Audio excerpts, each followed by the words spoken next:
Rami Malek, from Gilmore Girls to the Oscars Best Actor Frontrunner. A frontrunner for Best Actor at the 2019 Academy Awards, Rami Malek has gone through quite the career transformation, going from a bit TV player on an episode of Gilmore Girls to an award-winning leading man in Bohemian Rhapsody, and making history along the way. It's a 15-year journey that started in 2004, when Malek made his screen debut on the WB, the original network of Amy Sherman Palladino's hit dramedy about witty 30-something single mother, Lorelai, Lauren Graham, and her intellectual teenage daughter, Rory, Alexis Bledel. Appearing in the episode, In the Clamor and the Clangor, the actor donned a sweater vest and a goofy smile as Andy, a classmate of Lane, Keiko Agena. It's a blink-and-you-miss moment for an actor just starting out, but it proved pivotal to Malek's career. Recalling to ET about how he earned his Screen Actors Guild card, Malek revealed he got the job by pretending to be his own agent. "I was submitting myself for roles, stuffing manila envelopes with my headshot and resume to anyone who would listen," Malek shared. "And I got a call one day from a casting director," she said, "Can I speak with Rami Malek's agent?" And I said, "Speaking." She said, "All right, can you give me some information? Is he a part of the Screen Actors Guild?" He recalled. "I said, no, not yet," he continued. She goes, "Well, we need to talk further about this." I said, "Listen, this is Rami Malek and I am representing myself." And she laughed a little bit and I said, "We can work on getting me a SAG card." It's a few lines in the show Gilmore Girls, and you're kind of laughing right now. So I'm going to hop on the bus and be there in 10 minutes, if that's cool with you. And maybe we can see how this goes. Lucky for him, the casting director was charmed and his role on Gilmore Girls led to more episodic TV work until he landed a recurring role on Fox's The War at Home, which ran for 2 seasons. On the 2005 sitcom, Malek played a closeted Arab-American teenager, his first gay on-screen role and an even rarer one on network TV at the time. It was a challenge for Rami playing this character, creator Rob Lauderstein told The Hollywood Reporter. He was given this big responsibility of being a teen character coming out of the closet on network TV. It really elevated the show to some of our best work. Ultimately, it helped lead to a GLAAD Media Award nomination for the show, Malek's first brush with critical acclaim and awards season attention. Soon after starring on The War at Home, Malek found himself playing Pharaoh Khamenei in The Night at the Museum films opposite Ben Stiller and Mary Snafu Shelton on the Pacific, executive produced by Tom Hanks. In fact, it was Hanks who saw potential in Malek. After the Pacific wrapped production in Australia in 2007, the actor recalled Hanks saying to him, "We're going to work together one day." Soon after the HBO series won the Outstanding Miniseries at the 2010 Primetime Emmys, Malek landed a supporting role in Larry Crowne, opposite Hanks and Julia Roberts. "It's put me over the moon," Malek said at the time.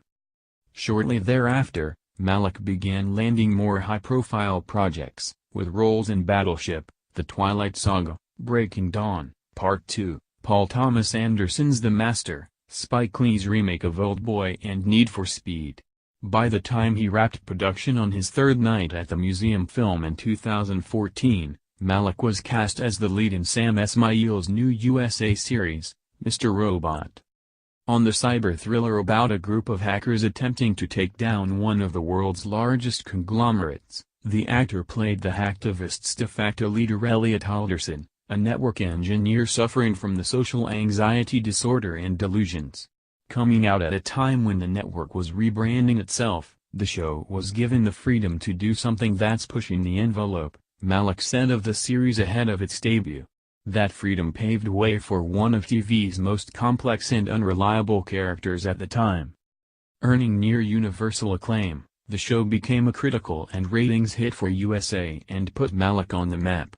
Less than 6 months after its finale, Mr. Robot won the 2016 Golden Globe for Best Dramatic Series and earned Malek his first nomination for Best Actor, Television Series Drama. "I know I am not going to hold back and say I have dreamt about this moment my whole life," Malek said on the Golden Globe's red carpet. Weeks later, at the Screen Actors Guild Awards, Malek reflected on how his life had dramatically changed. "A year ago, I would never have expected to be here, so it's really a dream come true," he said. "I know that people say that and it sounds cliché, but truly, being at all these award shows, getting all this type of recognition, it's something that you worked for your whole career." By September, after picking up numerous accolades for both the series and Malek, Mr. Robot had aired a second, critically acclaimed season and was a major contender at the 2016 Primetime Emmys, where it was nominated for 6 awards. There, Malek won Outstanding Lead Actor in a Drama Series, beating out veteran actors Bob Odenkirk, Better Call Saul, Kevin Spacey, House of Cards, Kyle Chandler, Bloodline, Liev Schreiber, Ray Donovan, and Matthew Rhys, The Americans. Egyptian-American, Malek became the first non-white actor to win the award in 18 years. "I play a young man who is, like so many of us, profoundly alienated," he said while accepting his award. "I want to honor the aliens. There's a little bit of Elliot in all of us." Backstage, while speaking with ET, Malek reflected on the impact Mr. Robot has had. "People feel really disenfranchised. Their society is not doing them a service. The show speaks to so many people." 3 years later, as Mr. Robot prepares to air its 4th and final season, Malek is now in awards season frontrunner and continuing to make history as he's recognized for his unflinching portrayal of Freddie Mercury in the Queen biopic, Bohemian Rhapsody. "The film is an immense celebration of his life and the band," Malek said of the film, adding, "It's an immense responsibility to take on the legacy of a human being, and obviously Freddie Mercury has a giant legacy that he's left behind.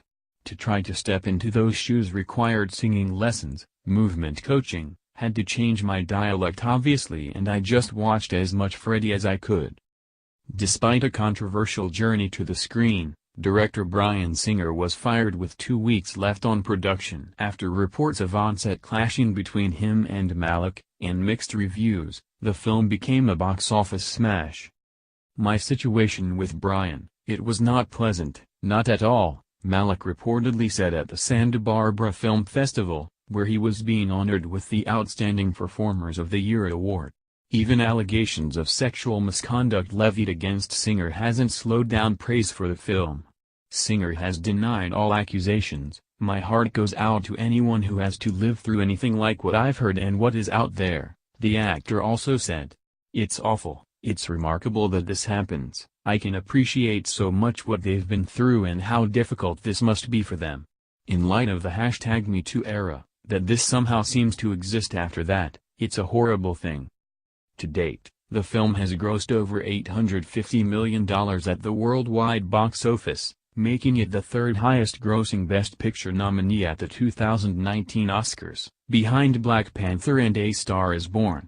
On the awards season front, it's earned numerous nominations and wins, including lead actor prizes at the BAFTAs, where all the acting prizes went to portrayals of real-life LGBTQ people, Golden Globes and SAG Awards. "Thank you to Freddie Mercury for giving me the joy of a lifetime," he said while accepting his Golden Globe. "I love you, you beautiful man. This is for and because of you, gorgeous." Now, he's nominated for Best Actor at the 2019 Oscars, making him the 2nd Egyptian-American performer nominated for an acting prize behind Omar Sharif, who was recognized for his performance in 1962's Lawrence of Arabia. With so many wins under his belt, Malek is now believed to be hard to beat at the Oscars, where he's up against Bradley Cooper, A Star is Born, Christian Bale, Vice, Viggo Mortensen, Green Book, and Willem Dafoe, at Eternity's Gate.